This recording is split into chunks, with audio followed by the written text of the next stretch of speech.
While writing an article about the history of FMV and kind of where it is going now, I found myself at a little lack of knowledge about the genre. So I thought it'd be interesting to sit down with a few people who maybe knew a little bit more about the genre than myself to get their thoughts on the 90s craze to what indies are doing with the genre now. So I set out to learn more.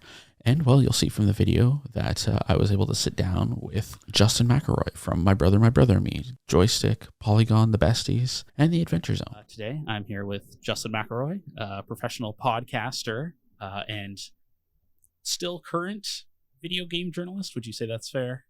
I wasn't sure what you consider The Besties, so... Video game editorialist, maybe, if you prefer. Okay. Video game liker. FMV lover, of course. Well, that is my most important credential, above father, even, I would say. You are regarded as an expert in the field of FMV. I'll take it. So you have projects, shall we say, ongoing projects, like Full Motion Vision Quest. Yeah. Ongoing is very charitable. You never know. I mean, stranger things have happened. But do you see yourself as an expert in that field, or just kind of a... You know, it's interesting. I just don't think people have thought about it enough as a genre. I mean, I guess I would say that people who have like made recent games, like people who have focused more in this space recently, you know, definitely like Sam Barlow made her story gets a lot of credit in being an FMV expert. I would think of like a lot of the developers over at Wales Interactive, people like that are currently doing it, I would say are experts more than me. I've thought about it a lot because I think it's a really interesting like subgenre. But expert, I don't know. Well, let's go for it. Why not? Who's going to challenge me on it? Yeah, I mean, you are probably the first person a lot of people think of when FMV gets brought up. Yeah, that's true. I have tied a lot of my own brand to it. So let's kind of take it back to the beginning. There was like an explosion of FMVs in the 90s. Yeah. Do you remember your first FMV? And if not, well, yes, I do. Okay. I do, 100%. It would have been at the Huntington Mall movie theaters. They had an American Laserdisc developed game called Mad Dog McCree. And Mad Dog McCree, the arcade version, was this big stand-up. It was a big, you know, it would have been a big CRT with a pistol that you would physically draw to shoot at Mad Dog McCree's the whole thing. If you've never played the game, it's like a shootout, Wild West type deal. And I remember just being blown away. I mean, you hear people tell stories of that and like Dragon's Lair to a certain extent, which is a Laserdisc game. This is a Laserdisc game as well. So there was like the delays that you would associate with like jumping between spaces on a Laserdisc. But I thought it was amazing. I mean, this would have happened when I was, you know, in my early teen years. I was also a sort of burgeoning game journalist then. I was reviewing video games for this kids news show that we have locally or used to called Kids Mag. And I actually went to the 1993 Consumer Electronics Show, which would have been in Chicago at the time, I believe. And it was when like 3DO and CDI were kind of making a run at this sort of hybrid of interactive gaming and, you know, filmic or cinematic art. And the blending of movie and game, it was what everybody sort of, not everybody, but a lot of people thought would be the future because it looks so much better than the sprites that everyone had gotten used to. This was like pre-polygonal, so everything was pretty exclusively 2D with a few exceptions. So it was very much a formative technology for me. It was coming up at the same time. I was just sort of barely starting to think critically about video games. So that's definitely a big part of the draw, is that like nostalgia. So out of the early 90s FMV, I'll even give you late 90s, do you have one that is your all-time favorite of the older of the FMV games? We'll get into the new stuff later. Favorites relative because they're all, almost all deeply flawed. It's very hard to find like a really good experience. In the closest I would say to like something that is close to my heart would be Wirehead. Wirehead was it was basically the story of a regular guy who had a radio chip implanted in his brain that would allow you, the player, to control his actions.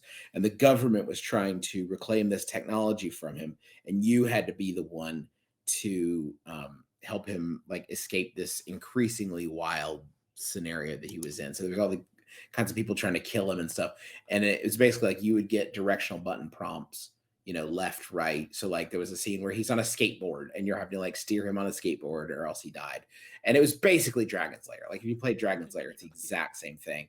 But it was this thing that really is like the nut of FMV to me, why it works so well, is this unsettling and yet engaging sense that the person on the screen is looking back at you. You know what I mean? Like, and definitely with Wirehead is one where he would occasionally like look at you like, are you sure? Or look at you like, how could you? And it's very cool. It was like, I don't know, there's something I can't shake about that sense of like the character looking back at you, the player, that is very strange. And like, you see it in other FMV at the time, but that was just this very sort of like engaging sort of like, why is this guy looking at me? It's creepy. It's creepy. You see it in Sewer Shark too, is classic, is like this dude yelling at you because you're not doing a good enough job at playing the game. Maybe that's my Baptist roots is the reason I enjoy someone scolding me for acting improperly. But yeah. So if someone was, let's say, going to look into diving into these early to mid to late 90s FMV games, is that the one that you would recommend? Or is there another? Like, obviously, everybody likes to mention Night Trap.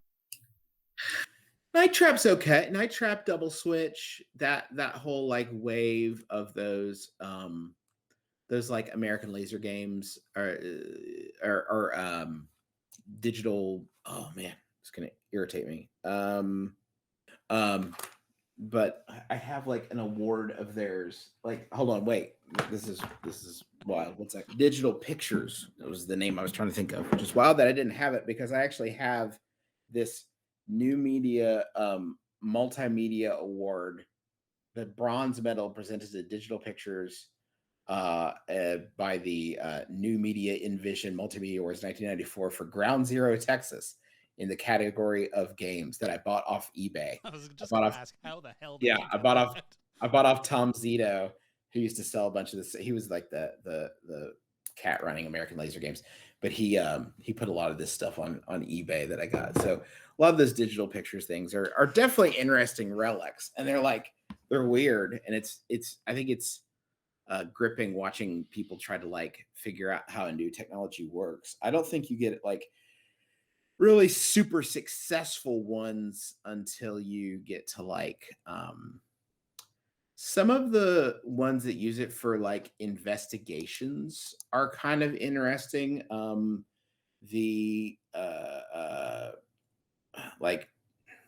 Like Contradiction, kind of like, is that Contradiction is like a later example of a very good one.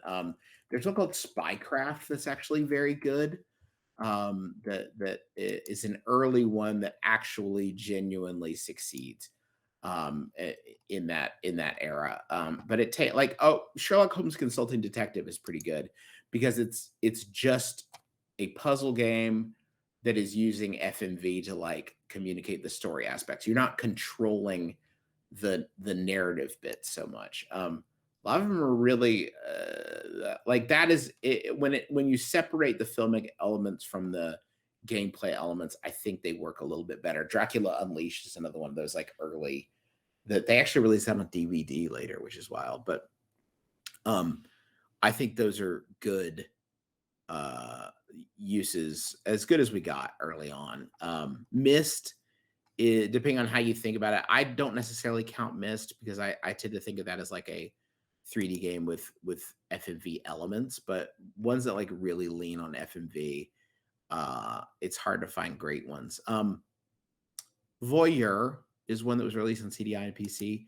That's an interesting one where you're like watching trying to solve a mystery by looking through people's windows. You're like a private investigator and you're watching different scenes unfold, and that's cool because it's like a smart implementation of it, because you're not like immediately trying to like shift a story. It's basically like you're turning here to watch a scene, turning over here to watch another scene. That was one of the games I actually saw when I was at that CES when I was a teen, because there was someone undressing in a scene, and I was like watching it because I'm 13. I'm like, wow. And this dude comes over and like shoos me away. It's like, this is for adults. This isn't a kid's game. This is grown up entertainment. So yeah. Did you ever find yourself getting into the I'm not sure how to word it, but the the board game FMVs like Nightmare and yeah, got a lot of those. I like those. Those work in the same way. I actually have like by hand gone through and ripped Clue, the DVD, the VHS board game. I ripped a copy of that to DVD for my own use. I did it with the Star Trek one. I think I ripped the Wayne's World FMV, like the VHS game. I love those. I think those are so weird. There's some that I don't have, but I would love to. Like, there was a Rich Little Impressions game where I think you like watch this old comedian named Rich Little try to like do impressions, and I guess you have to guess what he's doing or whatever. But I think those are great. I love Nightmare, and I have some of the Region 2, like they released a lot more of those. They call them Atmosphere in other territories. But they released a lot more of those in other countries than we just got. I think got Nightmare and Nightmare 2. No, Nightmare is the name in the other countries. Atmosphere is the name here, I think. But there's a lot more outside of the US. I think we only got 2 of them. FMV kind of went away for a little bit, or at least died down. And then it seemed Sure. like in 2013, 2014, even as far as 2015, there's like a sudden explosion of new FMV games. Like we'd mentioned earlier, Contradiction, Her Story, there's Late Shift. Even, I mean, there was a Need for Speed that had FMV in it. Like, yeah. How do you kind of feel about this like new modern take on FMV? Because there seems to be a lot of like indie developers have kind of taken it in a new direction and kind of added more to it. It seems. Yeah, I think it's so cool. I mean, I think it's so neat that people are starting to finally figure out the best way of like making these games actually work. I think part of it is, so like, this is something that I've thought a lot about recently with FMV. You're seeing an advancement of technology and an advancement of like computer graphics. Like graphics are getting more sophisticated. But as the resolutions increase in video games, the time and resources you have to allocate to create those art assets also increases, right? So the higher the fidelity, the more money it costs to actually like physically make a game. So I think that what you're seeing is this, people are realizing that generating your art with video versus like rendering it is actually like a cheaper way of creating the art assets for a game. So I think that that's been a really interesting usage of the technology, is like, well, it's actually cheaper for us to film and try to build a game around that than it is to create 3D art assets at the resolutions that people expect. And I'm sure it helps that like you had all these FMV fans, excuse me, grow up, and now they're the ones making it, right? So they can kind of make what they had always wanted FMV to be back in the day. Now you also can't discount. I think that if you looked at I think the biggest stumbling block that FMV had that it no longer has, that you could like really point to the modern resurgence, is, I mean, first off, I think games like Her Story and contradiction in FMV games that really like legitimized it as a subgenre, I think is huge. The other is accessing memory. I mean, you look at how long it took to pull data off of a CD, to a lesser extent a DVD, but still noticeable. It was almost impossible to have something that felt like a smooth experience, right? It's like that jerky, like, okay, we're changing the scene now, and that kind of thing. Now with most of these being pulled off of hard drives, like it's a much smoother experience that I think makes it a lot more practical for as a gameplay medium. With some promising upcoming FMV games like Ghosts, where you can only play at night trying to survive like a supernatural enemy, and Hand of Doom, which is like a Doom style game but made in complete FMV. Indies are continuing to like push the genre further than we've seen it before. Are there any upcoming ones that have kind of caught your eye, or that you I have not upcoming. I've really been enjoying Who Pressed Mute on Uncle Marcus. That's like a new one that just recently came out. It's sort of like a family quiz where you have to also solve the murder of your uncle, or the attempted murder of your uncle, while you're playing this family quiz via Zoom. It feels very of the moment. Ghost definitely looks interesting. I'll be really interested to see what that ends up as. But like, honestly, I don't. I tend to keep my expectations pretty low for these sorts of things, mainly because like, you never know. There's as much masochism as there is, or like grim fascination as there is with like actual delight when you're into FMV. It's really like, I appreciate how like the bizarre sense of some of these. I don't enjoy them necessarily less if they're less accomplished from a gameplay perspective. It's all good to me. Other than FMV, are there any kind of gaming genres that hit those same highs as FMV for you? So basically for me, it's like, you give me a whodunit, or like a puzzle game that's kind of surrounded around like a mystery murder, like Unheard, or I'll even take the Danganronpa games, or like obviously Return of the Obra Dinn is a big one. Are there any games that kind of, or like subgenres of games that do the same thing for you that FMV does? I really like that kind of thing. I mean, I like that sort of like mystery, like you were talking about. I really like games that have like a meta aspect to it, which is probably tied to the FMV thing, because it is inherently meta to have the game recognizing you as a contributor to the experience.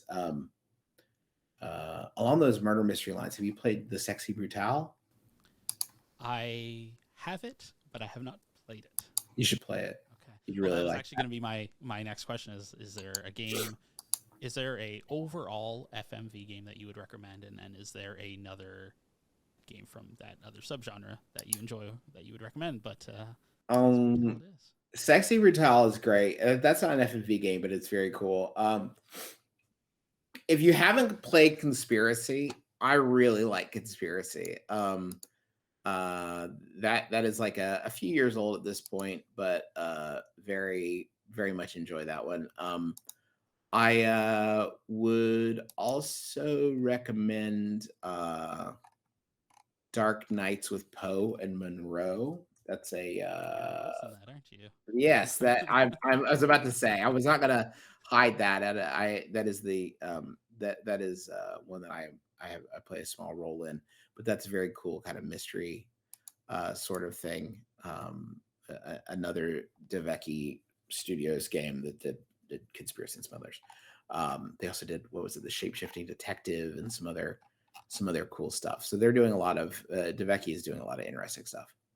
So do you think we have this kind of new explosion of FMV games to, I guess, credit for the fact that we are getting some older FMV games kind of re-released, like Night Trap? Maybe not so much this year, but in the last couple of years, we've got Night Trap, and and not even necessarily re-releases, but we're seeing them brought to Steam, for example. Like Steam is like a wealth of FMV, like Phasmagoria, and Harvester, things like that. It is like, last couple of years we've kind of seen a resurgence of it. Do you think that? I think it's a lot easier to have something make sense from a monetary perspective. Like the when you have these small concentrations of audience that are very passionate about something, like I don't think that you will ever see FMV games turn into like broad mainstream Grand Slam hits.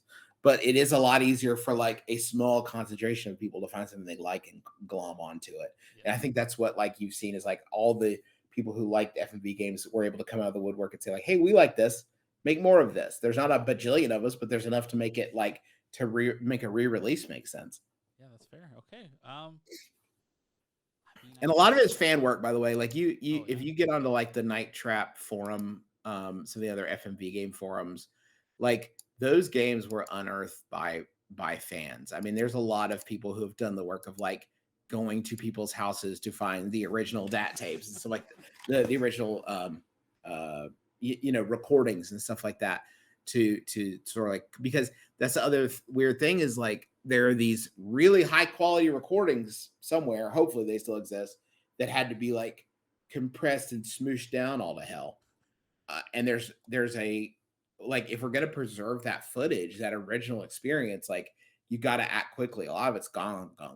But like there are high quality versions of this for some of these games out there. Like, and I hope that we, can find as much of it as possible.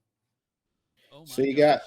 got, so at the top, you see your Sega CD stuff. There's 32X stuff below that.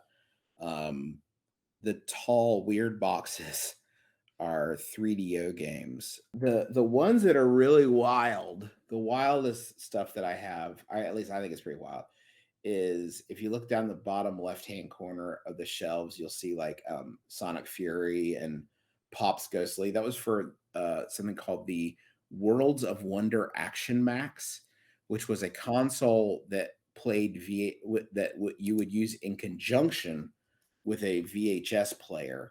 And there was like a gun and a sensor that you would shoot at a videotape, and that would keep score on the console by you attaching a sensor to your TV.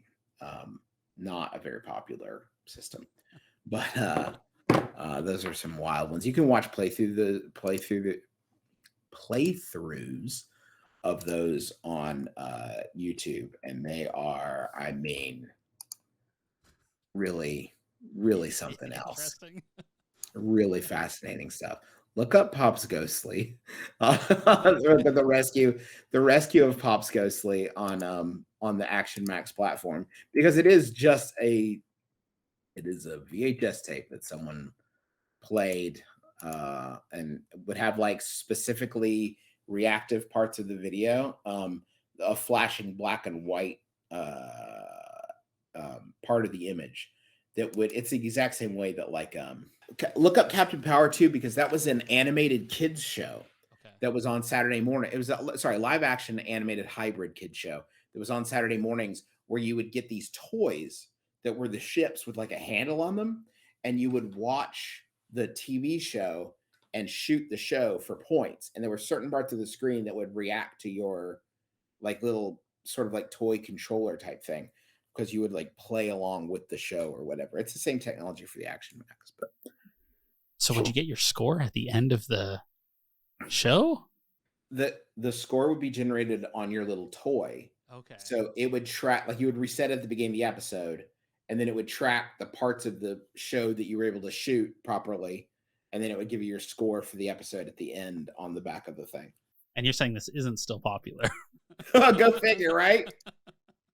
Again, thank you for sitting down and taking the time out of your day to talk to me about FMV, your past experiences with it, and what you're looking forward to in the future from the genre. If you'd like to read more about FMV, be sure to head on over to DreadXP and read the article that these interviews are actually part of.